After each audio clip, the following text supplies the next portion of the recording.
Spécialiste dans la gestion des enjeux, il traverse n'importe quelle polémique sans controverse. Francis Gosselin.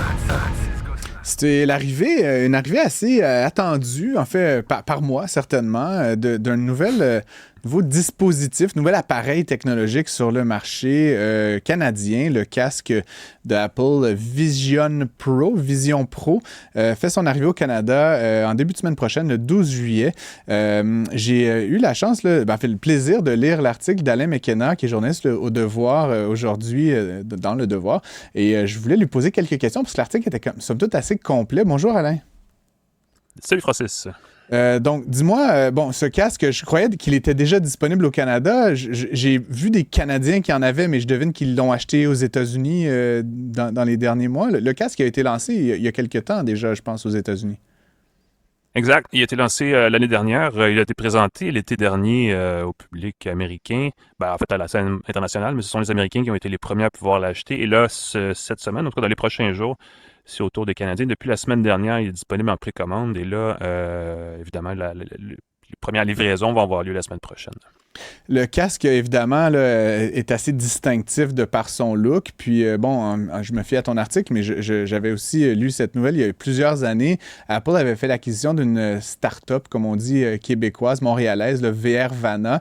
Et je crois comprendre qu'il y a une partie de la technologie du Vision Pro qui provient là, de cette innovation bien montréalaise. C'est bien le cas?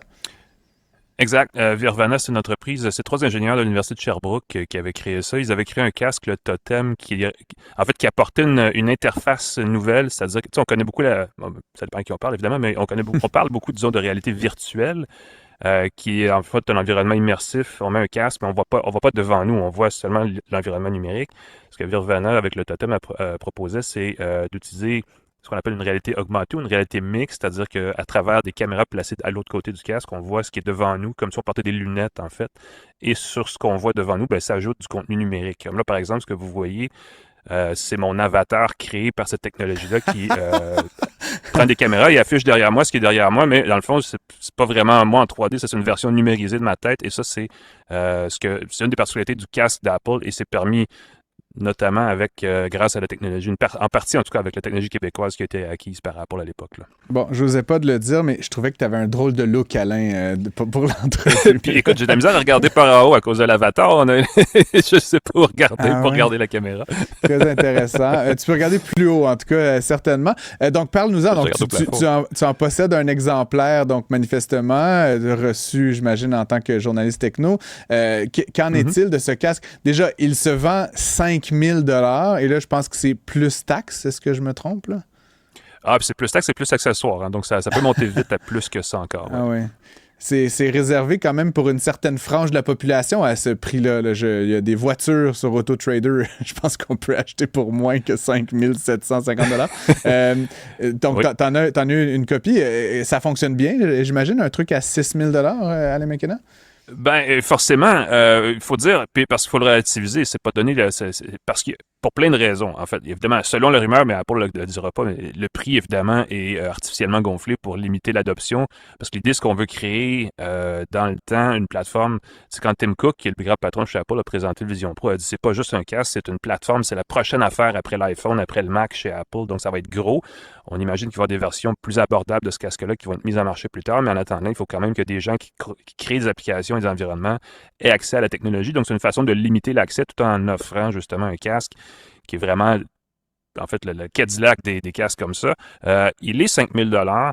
Il y a un casque que Microsoft vend en entreprise depuis quelques années, qui est le HoloLens, qui coûte lui aussi 5 000 $, mais qui a plus une finition, mais qui a plus aussi un environnement et un fonctionnement axé sur des applications industrielles. Il y a des concessionnaires qui s'en servent pour faire du soutien technique avancé, entre autres.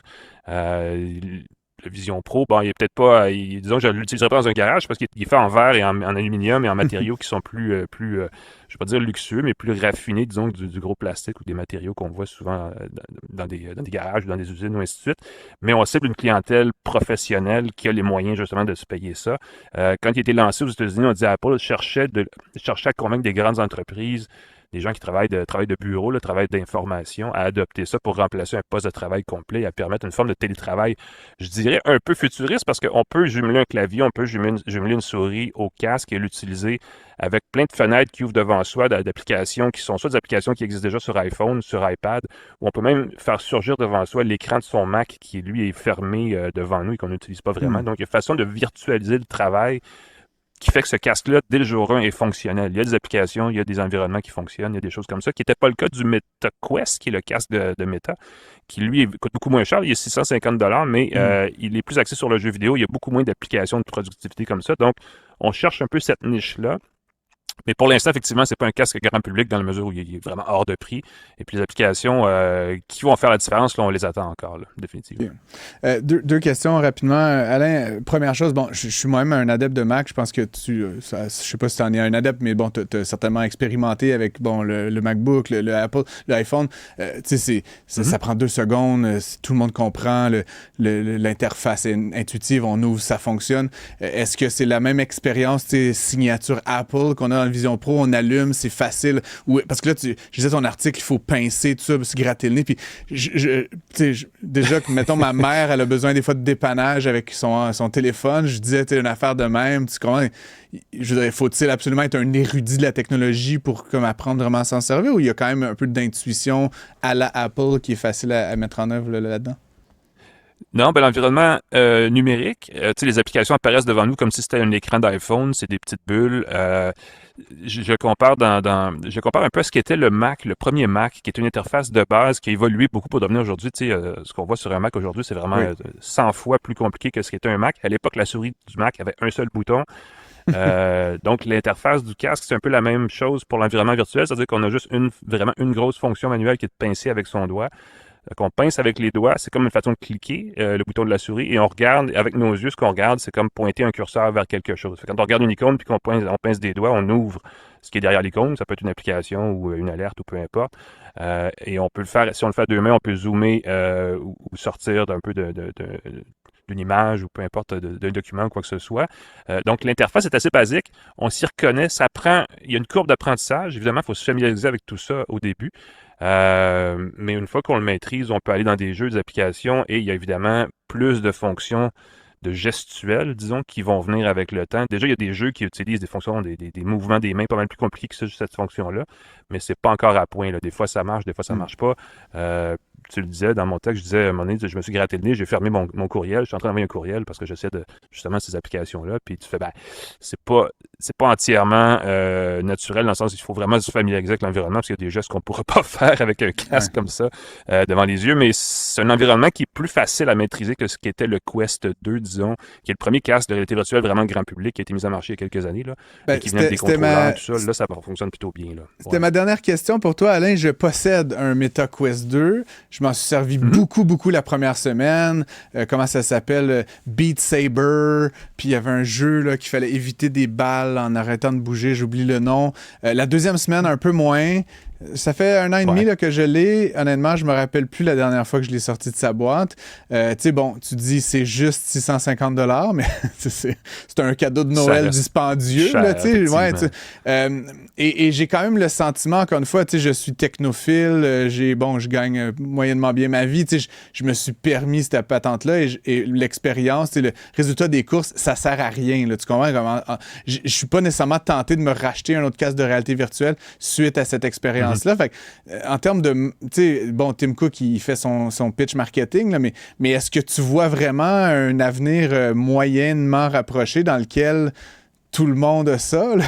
Tu vois ce que ou est-ce que c'est le métavers de Mark Zuckerberg là, que finalement n'est rien? Là, est-ce qu'il y a vraiment un marché là, ou finalement est-ce que c'est juste un autre truc qui va ramasser de la poussière dans le coin du bureau d'ici 6 mois? Écoute, le Vision Pro tel qu'il est n'aura jamais de succès grand public. Meta, en fait, s'appelait Facebook avant, ont changé de nom, ils se sont dit parce que le métavers, c'est la grosse affaire qui s'en vient. Là, ils ont reculé eux aussi. Microsoft poussait fort pour son HoloLens en application d'entreprise et là, on en parle beaucoup moins. Donc oui, il y a il y a un engouement, on voit le potentiel de la bébelle, de la machine, du gadget, de l'environnement, mais clairement, il y a une adoption qui se fait pas. C'est parce que c'est vraiment cher. On a l'air un peu fou avec ça dans le visage. On peut pas, c'est pas naturel. La façon que ça pourrait évoluer qui permettrait de dire que c'est un succès, c'est si dans 2, 3, 4 générations de ces technologies-là, on porte l'équivalent de lunettes tout à fait normales, mais dans celle-là, il y aurait de l'affichage, il y aurait du son, des choses comme ça, mais on n'est pas encore là. Donc, ce que j'ai l'impression, et la stratégie d'Apple qui arrive un peu après tout le monde dans ce marché-là, c'est qu'on se dit, regarde, on lance un casque là pour voir est-ce qu'on va trouver des applications qui attirent le monde, et après ça, est-ce qu'on va pouvoir développer une technologie de ça simplifiée, plus abordable, que les gens vont acheter massivement. Tu sais, le premier iPhone, on ne l'a pas eu chez nous parce qu'il a été vendu aux États-Unis seulement. C'était un téléphone qui coûtait cher à l'époque pour un téléphone cellulaire, qui était très limité, mais on cherchait justement ce qu'on appelait le killer app, là, l'affaire qui attirait les gens par millions sur l'iPhone. Ça a pris 2 iPhones puis un App Store pour trouver ça. Ça a pris 4 ans.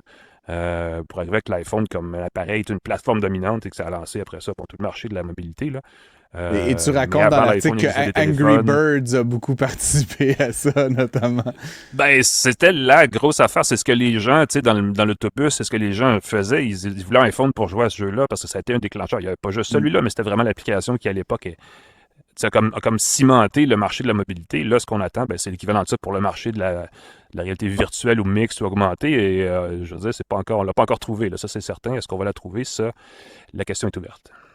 Alain McKenna, journaliste au Devoir, merci d'avoir accepté cette invitation. Et puis, j'invite évidemment les auditeurs à aller lire cet article dans Le Devoir avec le Vision Pro, le Québec, et dans la réalité mixte d'Apple. Merci beaucoup. Et en fait, je ne salue pas Alain McKenna, je salue l'avatar d'Alain McKenna. Oui, c'est ça. Merci d'avoir été, cher avatar, à l'émission avec nous et à très bientôt. Ça fait plaisir. Salut, Francis.